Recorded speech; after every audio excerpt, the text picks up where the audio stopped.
Hey, what's up, everybody? It's Cara-Mel, and welcome to Live. Wow, y'all. Happy New Year. We made it. I hope you all been having a blessed and prosperous year thus far. And while season 2 is on the horizon, and oh yeah, I do have my headphones on. I just finished doing a 2-episode podcast with my sister-in-law, who is a life coach and registered nurse, Connie, and it's called Positive Talk. And so that's coming up soon, and I will be giving you all more information about it as well. But I want to say thank you so much for those who've been supporting the Live television show on All Nations Television Network. And just so you all know, it's on the horizon also too with the YouTube Live channel, as well as on Rumble. We're going to be posting those episodes. So if you missed anything, you can go back and watch again or watch for the first time. So today I wanted to kind of do like a throwback thing as we kind of like get the season 2 going. And it's kind of like something that was kind of laid on my heart to talk about today. I'm a very private person, but I wanted to kind of share and open up that Cara-Mel vault, so to speak. And it led me to think about gratitude. And so y'all know me, I'm always reading and writing and taking notes and stuff. So I wanted to like kind of read to y'all what gratitude is, like how it's broken down as a definition. Gratitude is the quality of being thankful and readiness to show appreciation to return kindness. And so, with everything that's going on in this world, I'm all about peace, love, and unity. Y'all know I even have it on my social media thing, my platforms. But I just want to say that it is very important to, I think, at this time to share with you all why I am the way I am, why I don't sweat the small things, but I am so happy and so grateful for just the small things, such as like waking up in the morning and just having a roof on my head and clothes on my back. Like I'm just so grateful and thankful to have the people in my life that God has allowed to be placed in my life that are for me and want to see me grow and just love me for me. And this particular episode is just all about sharing with you all my journey of my health. And for those who followed my music side, you all know I've been dealing with breast cancer from like 2015 to like 2019, and finally recovered everything in 2020. And so I want to do, with that said, I want to show like a throwback segment of just explaining my beginning journeys of that I created. And y'all gotta excuse me, that's what I was just starting to learn how to film myself and stuff.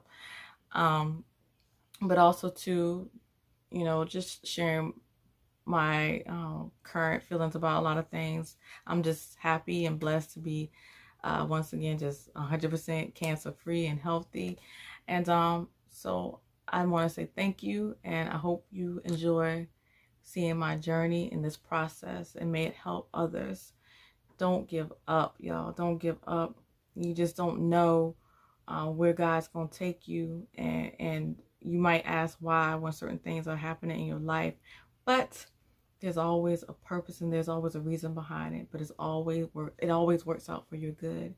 And that's what Romans 8:28. So yeah, I'm trying, y'all. I'm trying. That's one of my goals in 2022. Memorizing scripture more and more. All right. Stay tuned. Yo, I'm feeling this vibe right here. Drop the beat. Yo, I like my Converse high and my jeans dope. Empowerment of the people. My music brings them hope. Blessed with each breath I take. I choose to use my voice. Yeah, I choose to use my voice. Years ago, I thought I was done with music. That was no longer, so to speak, in my cards. But then life happened, and just like many, I dealt with the struggles of this life. So in 2015, I started putting that pen to that pad. And my music became my therapy, that outlet needed to voice the frustrations on my conscience. So now, I invite you to come along and join me on this musical journey. Because this time, I'm not throwing in the towel. I know my purpose and I won't stop until I play my part in bringing unity in our communities and shedding light on a world with so much division right now. And you ask who I am? Huh? Well, you don't know. I am Cara-Mel.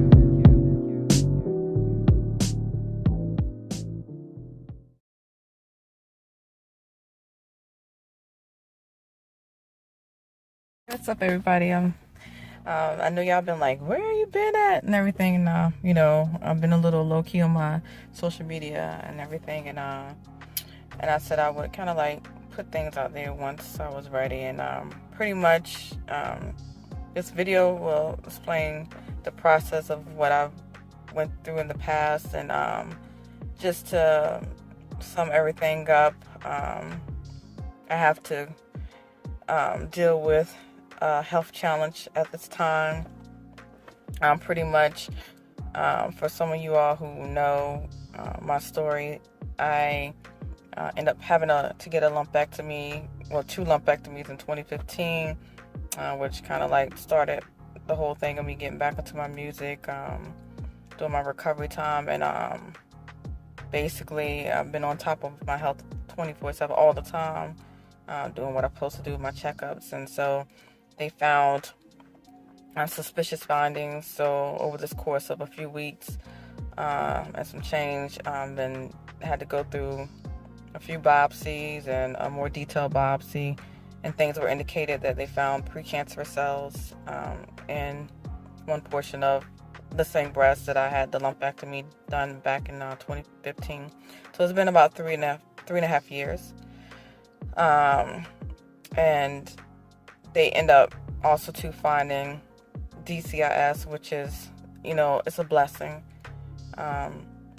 It's found early, again this time, you know, and this is non-invasive cancer, so the good thing, it has not spread, thank goodness, and I'm happy about that.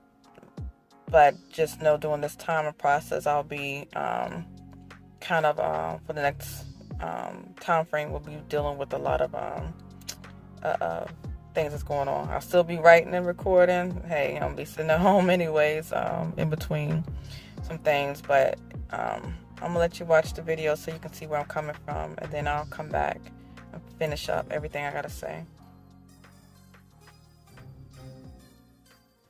August of 2015, I was diagnosed. The doctor called me and he had diagnosed me with atypical ductal hyperplasia. And atypical ductal hyperplasia basically is pretty much, in a nutshell, sum it up, like precancerous cells of the breast lining of the milk duct area. And so, you know, I was devastated because no one wants to hear anything with the word like cancer in it, no matter if it's precancer or whatever. So we had to wear that area with at and so I did have to get an MRI. It was just like a whole bunch of things going through my mind. You know, I was like, wow, I haven't had kids. You know, what have I done with my life, this and that? Because you know, you think you're healthy, you're young and healthy, and that you're invincible. But, you know, it's just like crazy. So what happened was I was diagnosed with that. I was given the option. My husband and I went down, talked to the doctor, given the option of either monitoring it for 6 months or doing a lumpectomy. And of course, I'm like, heck, if something's not supposed to be there, I want to get it done. So I opted to do the lumpectomy. with the lumpectomy, it was very, because it was considered atypical hyperplasia. That means I was just at a higher risk. That wasn't considered quote unquote breast cancer labeled at the time. So I went basically to get the surgery. I got it in November of 2015. They removed a small portion of the precancerous area of my left breast, and that was supposed to be it. They tested it just as a precaution. They tested it, and what do you know? I get a call like from my doctor to know how I am, so I won't be stressing over the holidays and things like that. So he gave me a call prior to Thanksgiving. I can't remember the exact date, but either way, he had called me and told me that they actually found cancer in those cells, and then I would need to go back for another lumpectomy called DCIS. And I was like, oh my goodness, I thought this was going to be it. So DCIS, it stands for ductal carcinoma in situ. So it's like basically non-invasive cancer. So it's like breast cancer, but it hasn't spread. So that was a blessing in itself.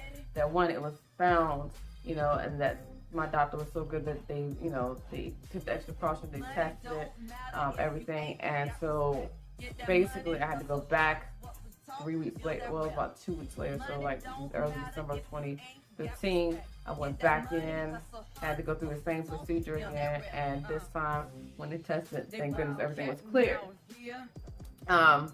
So that was a blessing within itself. One, that everything was caught early, because had I waited until later on down the years when we're supposed to, when we get start getting our breast exams with the second lumpectomy, being that it was considered cancer, I had to have an option, and we had to weigh the pros and cons. And the thing with that was, the next step was, wow, do I need to get radiation? Which I did not.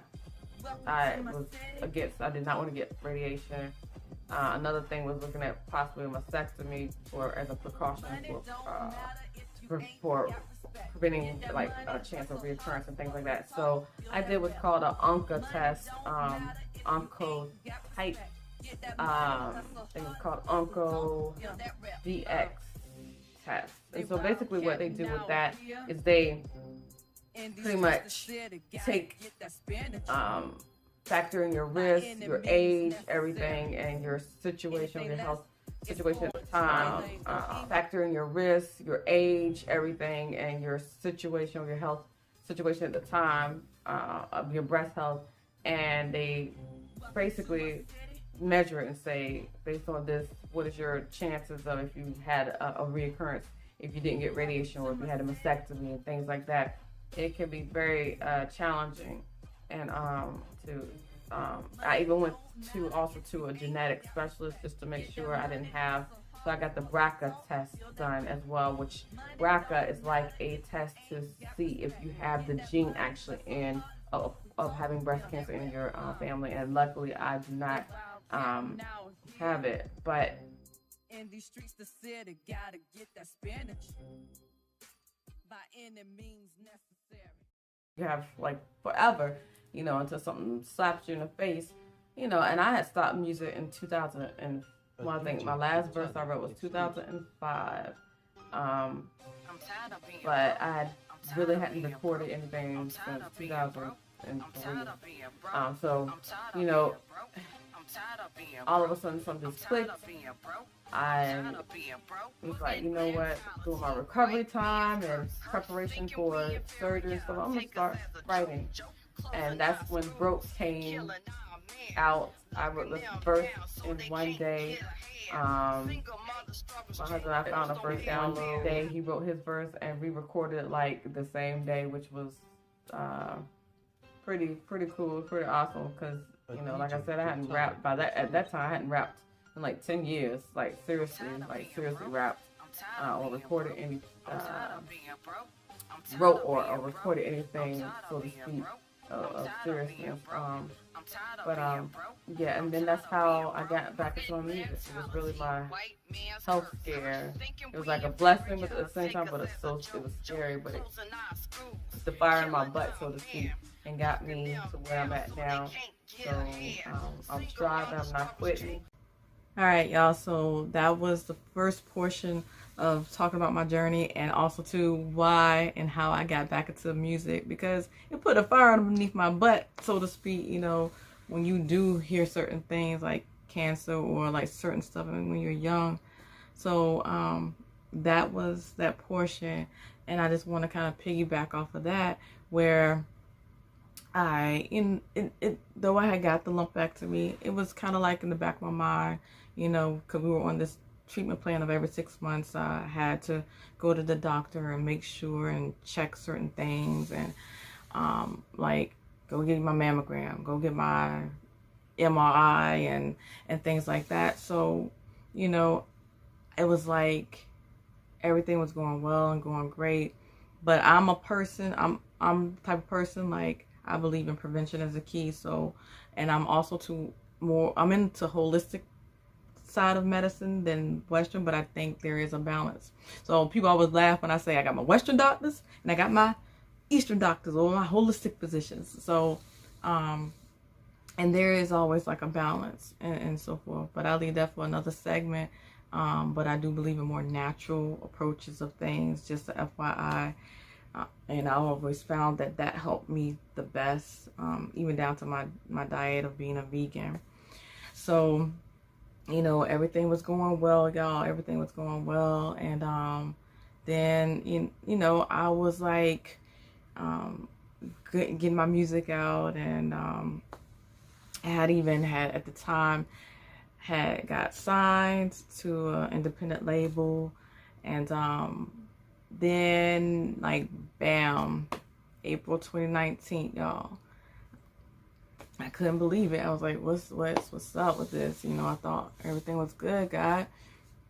You know, but it's like, excuse me, because my throat is, like, getting a little, like, scratchy. A little dry.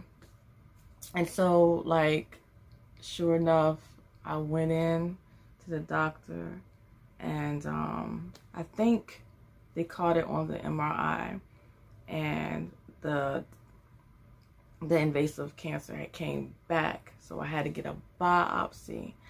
And sure enough, it was like, yes, it's back. So I was like, all right.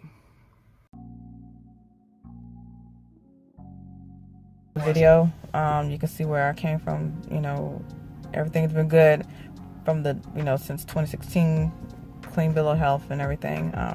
You know, things happen. Life is funny. You know, you never realize or know what you're going through, you know, why you have to go through certain storms. But, you know, know that I'm in good spirits, y'all. Like, seriously, I'm in very good spirits. And I'm gonna be more, you know, I'm in a good place right now. And, you know, just to let you all know, I decided, I went the lumpectomy route the first time. I'm done this time. I don't want to revisit this again. And so I am going to pursue and go forward with the mastectomy.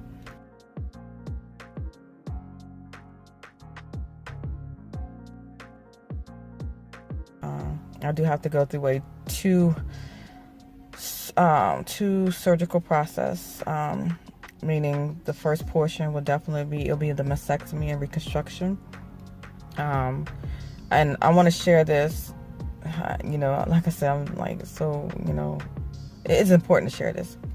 And the reason it's important to share this, some women, or, you know, might not know.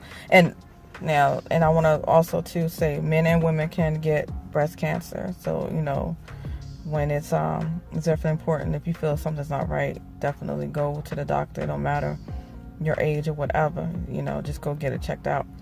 But it's important to say what I'm going to do. So mastectomy wise, I'm not doing an implant. The reason I'm doing not doing an implant, and, you know, I'm about researching all the time.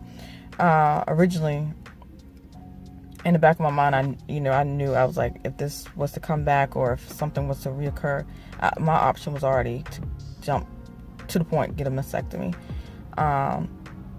And this is the route that I'm going due to the difference in my MRI enhancements from my one from a year ago to now. And I'm opting to do deep tissue flap. So,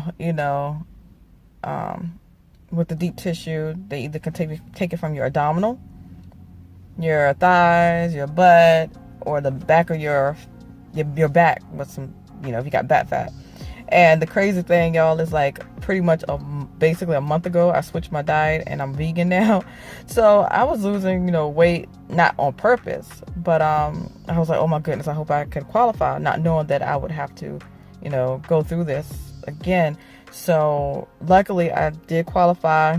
I'm getting pretty much the fat and the muscle, all that tissue, that good stuff in there in my stomach to use to reconstruct my breasts. So that'll be the one portion of the surgery. It'll be about 5 hours, and I will have to do some hospital stay to be determined the actual amount. But from there, about 3 months later, I will have to pursue. I'll have to go back just for outpatient, in and out process where I would do the touch up, the reconstruction. I'm confident in my doctors, and I know they're gonna have me, up and about.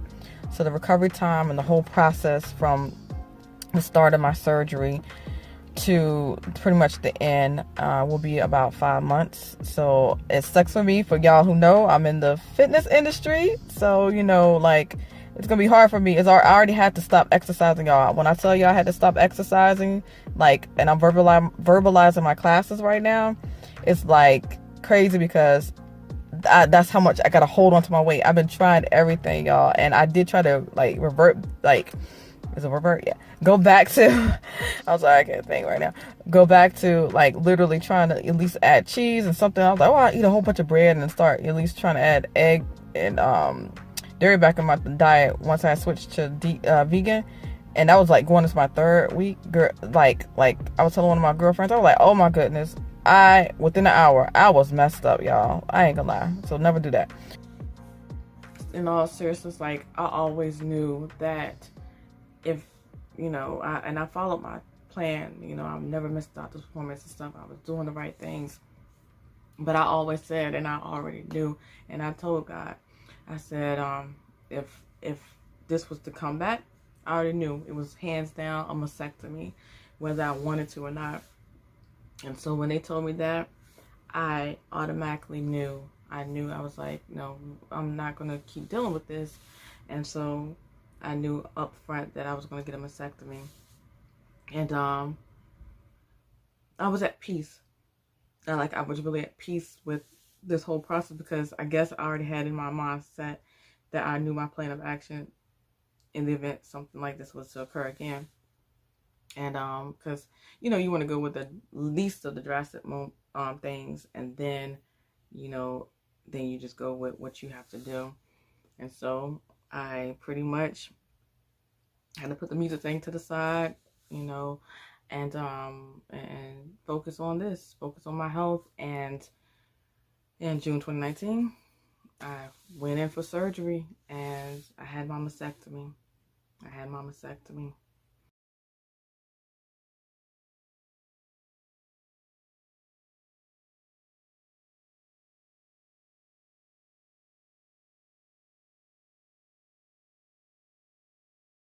And that's when I posted this video of just